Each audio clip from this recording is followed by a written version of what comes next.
Pour le tournage du 5e opus de Transformers, Michael Bay souhaite tourner une scène dans laquelle Optimus Prime, commandant suprême des Autobots, sauve la planète en se faisant exploser sur Megatron, grand leader maléfique des Decepticons. Pour ce faire, Optimus dévale une pente tout en accélérant à l'aide de ses réacteurs double rotor, afin de heurter de plein fouet Megatron. Michael Bay désire connaître l'accélération de Monsieur Prime pour pouvoir suivre correctement le mouvement à l'aide de sa caméra IMAX. Donc tout d'abord la pente que Optimus Prime dévale. On a ici au bas un angle de 30 degrés. Voici Optimus Prime.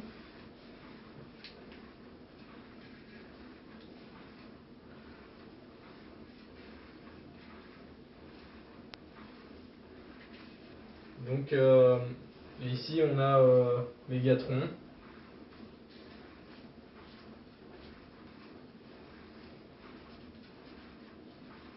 Alors plusieurs forces agissent sur Optimus Prime. Tout d'abord, il y a son poids qui va directement vers le sol. Puis il y a exactement la force normale, perpendiculaire donc au support.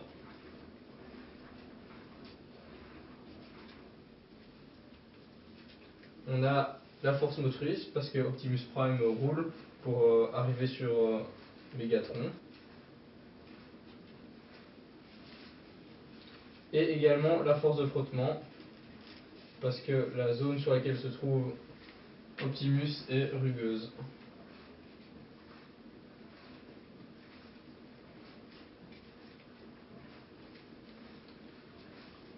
Alors maintenant, je vais écrire les données de l'énoncé ici. Donc on sait que Optimus pèse 1000 kg. C'est un camion de type camionneur. Sa force motrice est de 30 Newton.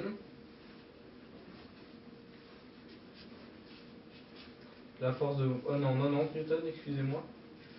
La force de frottement est de 25 Newton.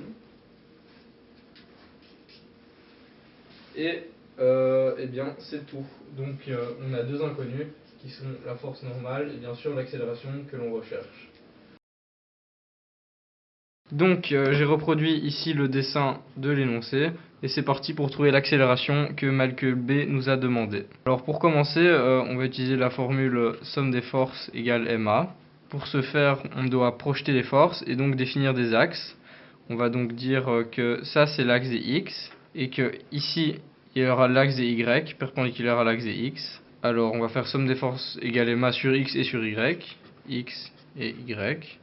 Sur x, on a la force motrice, qui est juste là. Ensuite, moins la force de frottement, car elle est dans un sens opposé. Et plus le poids, qui est là. Et donc le poids doit être projeté en fonction de l'angle qui est ici, qui est de 30 degrés. Donc ce sera le poids fois un sinus de 30 degrés, pour avoir le poids en fonction de x. Et tout ça, c'est égal à m fois a. Sur y, il y a moins de forces qui agissent. Il y a le n, qui est donc là. Et puis moins, parce qu'il est dans le sens inverse, le P, qu'on doit cette fois adapter à l'axe des Y, et donc faire fois cos de 30 degrés et plus sin. Et donc c'est égal à 0, parce que sur l'axe des Y, il n'y a pas d'accélération. Donc on va calculer tout ça. On remplace par les données qui sont dans notre énoncé juste là. La force motrice est égale à 90 Newton, moins 25 Newton de force de frottement, plus 10 000 fois le sinus de 30 degrés. Et ça, c'est égal à 1000 fois l'accélération qui est notre inconnue. Et sur y, on a n moins 10 000 fois cosinus de 30 degrés.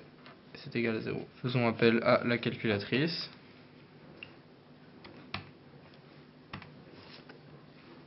Donc c'est égal à 5065.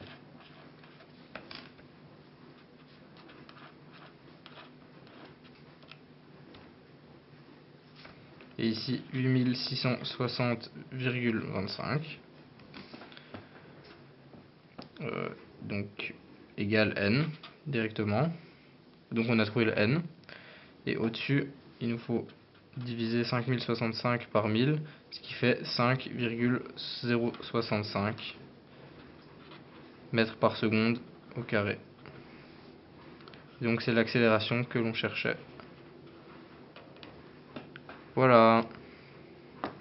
Donc merci à tous d'avoir regardé ces vidéos et à bientôt.